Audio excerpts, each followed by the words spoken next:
The greatest ideas have come from sitting on the toilet. Every day, some company, individual, or group is known for giving the public a load of bullshit. Come here to get your daily dose of shit by Alan Cousin. It's time you hear the shit everyone wants to know.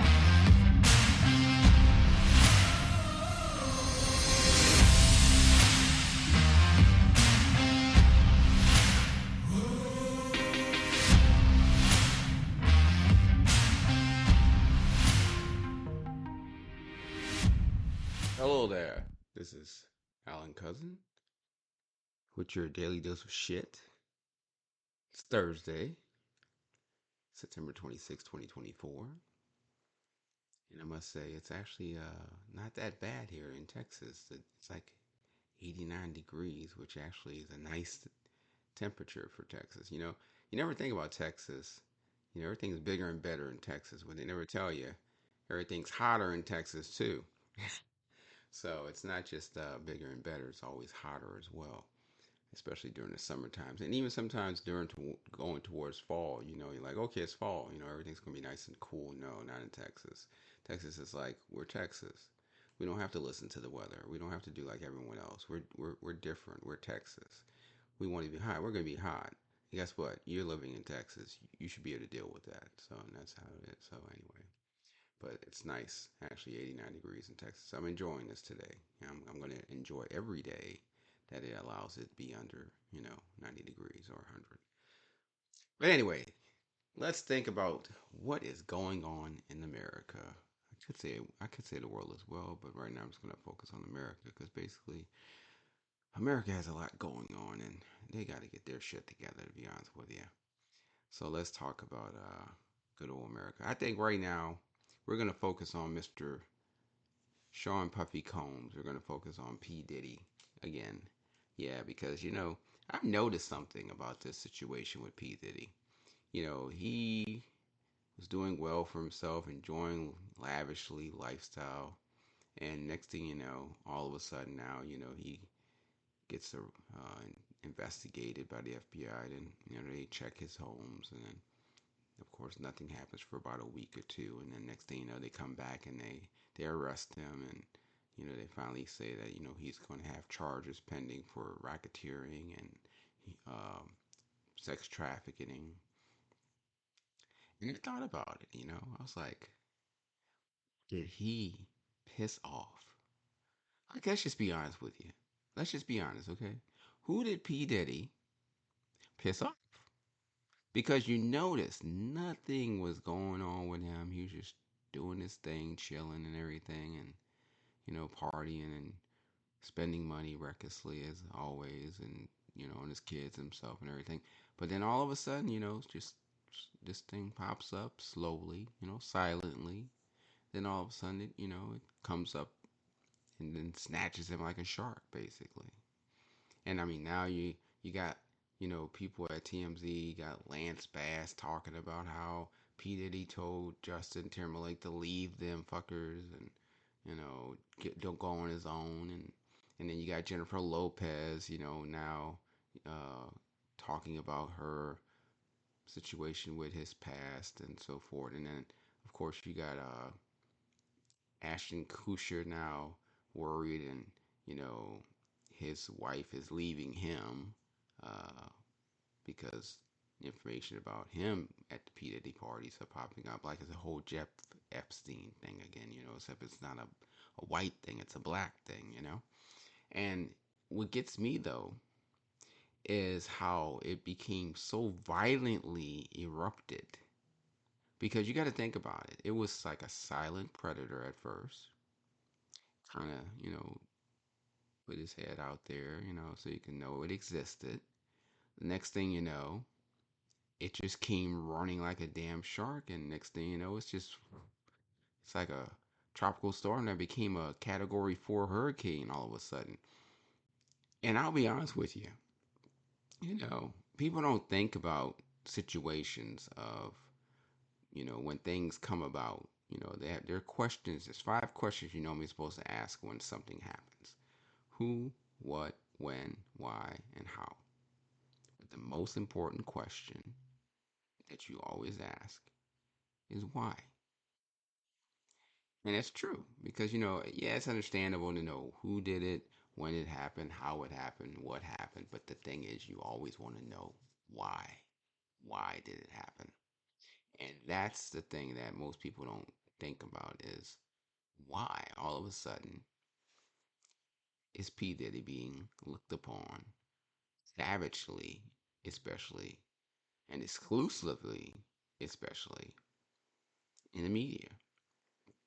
I mean, it's like they then forgot about the government shutdown. They forgot about tornadoes and hurricanes, and they forgot about the war in Israel that's currently going on. It's like nope, we're worried about P Diddy.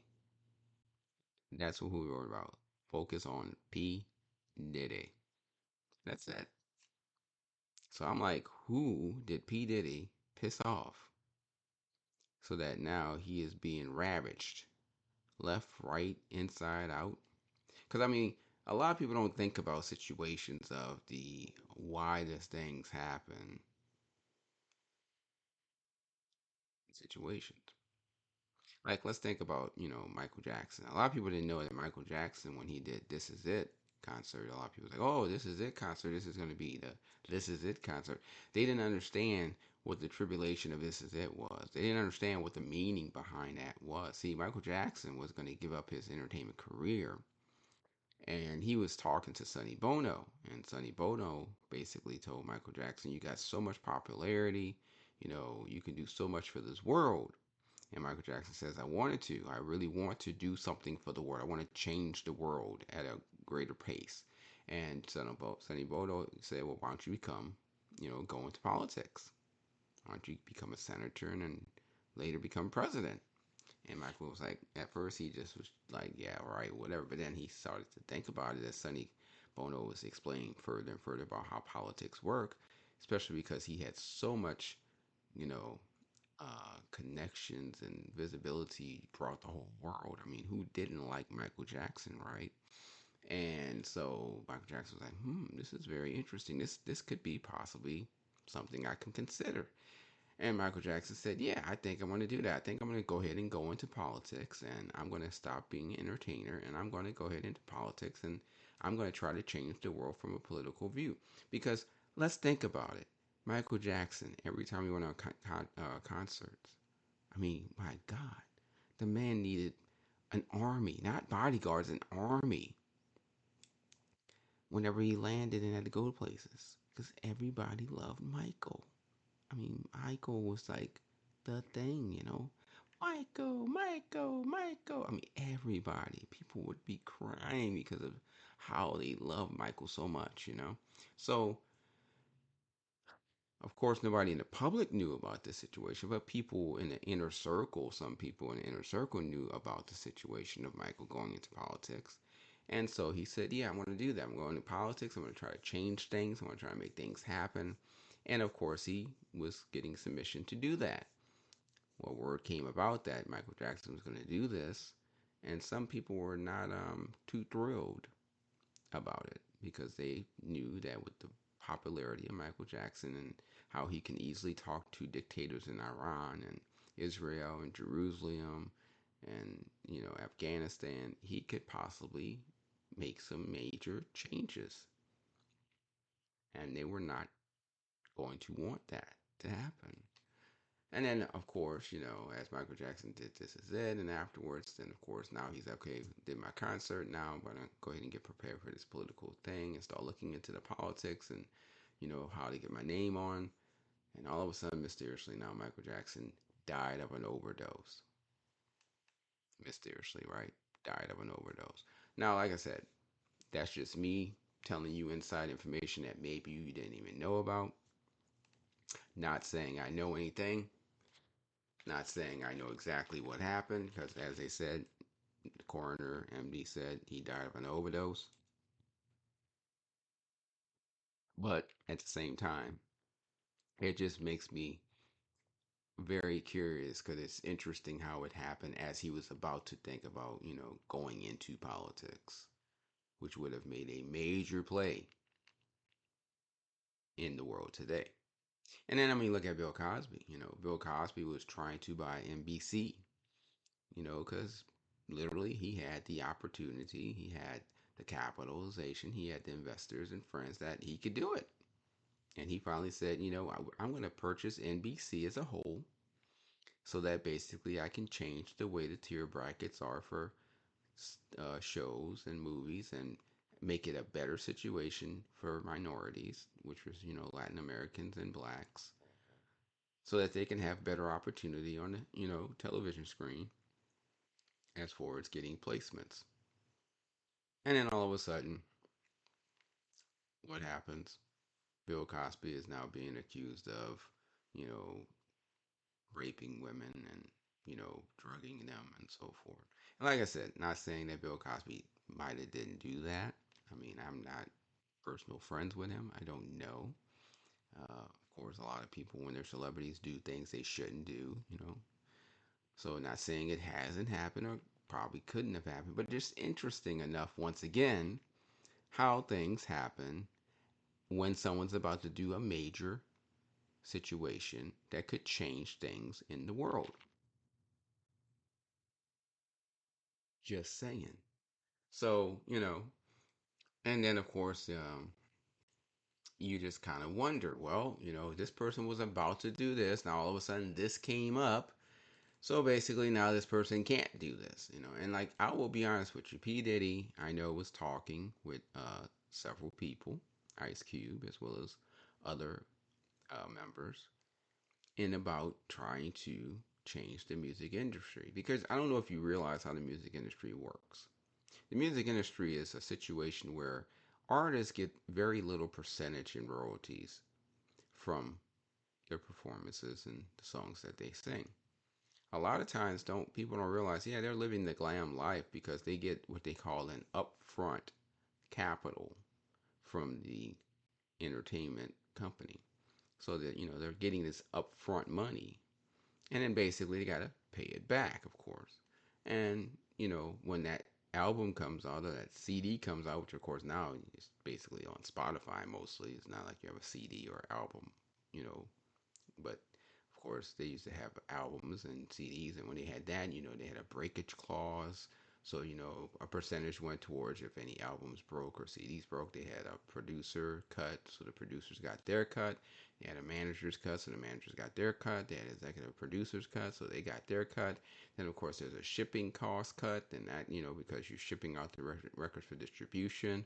Then, of course, the distribution also covers getting it on certain airwaves and channels. So all these percentages, are being taken out of every single dollar that basically is being made by the album or the CD or the tape.